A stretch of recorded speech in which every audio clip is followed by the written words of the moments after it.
impact of the fashion industry on the climate emergency, and I am a member of Animal Rebellion, working to highlight the impact of animal agriculture on the climate emergency and the desperate suffering of animals in the industrial farming system and beyond.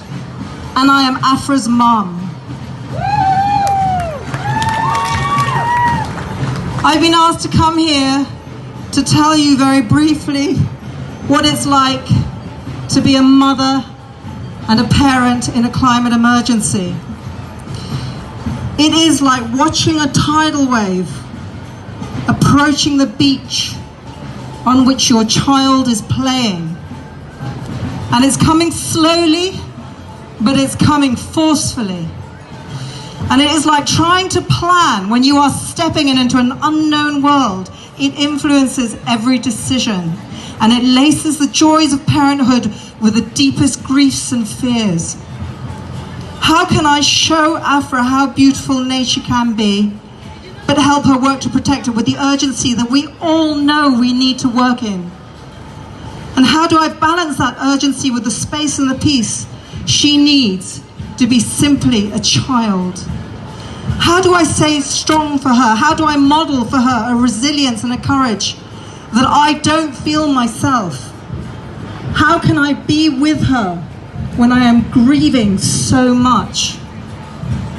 I don't have the answers to these questions. All I know is that I read, I speak, I sign petitions, I march on streets, in the hope that by the time she's older, we will at least be on track for a better world. We will be coping with all the challenges and the losses that are coming our way, and they are coming our way. And we'll be coping with them with resilience and hope while we prepare it for her children and her children's children. Because I don't believe my maternal duties end with my life. My role as a mother extends beyond my own time here on earth. This is an extraordinary time. COVID-19, Black Lives Matter, the fires in Australia and the Amazon, the floods in Bangladesh, the collapsing ice shelves, one after the other. With increasing speed, we have been hit by seismic societal shifts. And in my desperate hunger to understand what is going on, so that I can solve this and save the planet for my children, my children's children, I came to truly understand that all these events, they come from one place. The coronavirus came from the exploitation of other species. It's no longer disputed. That Black Lives Matter arose from the exploitation of other humans. That the climate emergency comes from our exploitation of nature itself. We have given ourselves the permission to use other people, use other species.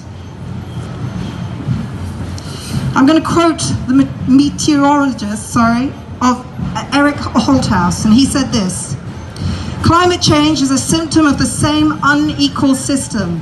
It's what happens when the lives of marginalized people and non-human species are viewed as expendable. That expendability and the continuation of this system is a choice. Nothing about this is inevitable or necessary, and yet those in power choose to continue it every single day." And these thoughts are echoed by Dr. Nafees Ahmed. The hidden driver is a way of living and being premised on self-maximization through plunder of the other, whether the others are different humans, different species, or the planet itself. And he continues, "It is time to start paying attention. Right now, we, the human species, stand at the dawn of a great civilizational inflection point. This is the fork in the road. The decisions we, you, us, make in this moment are about to make history."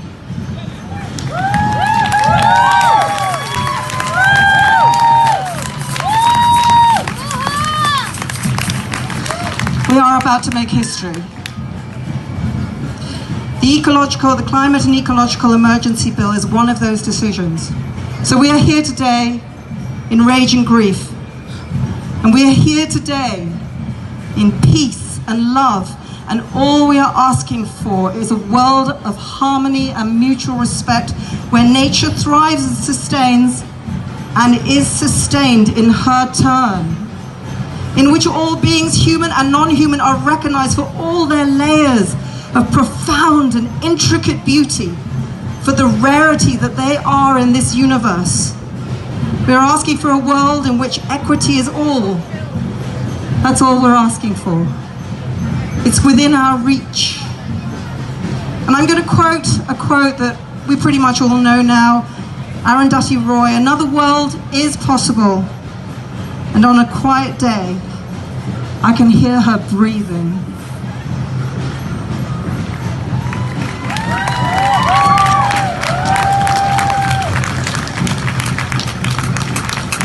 I've been asked very briefly to read another letter.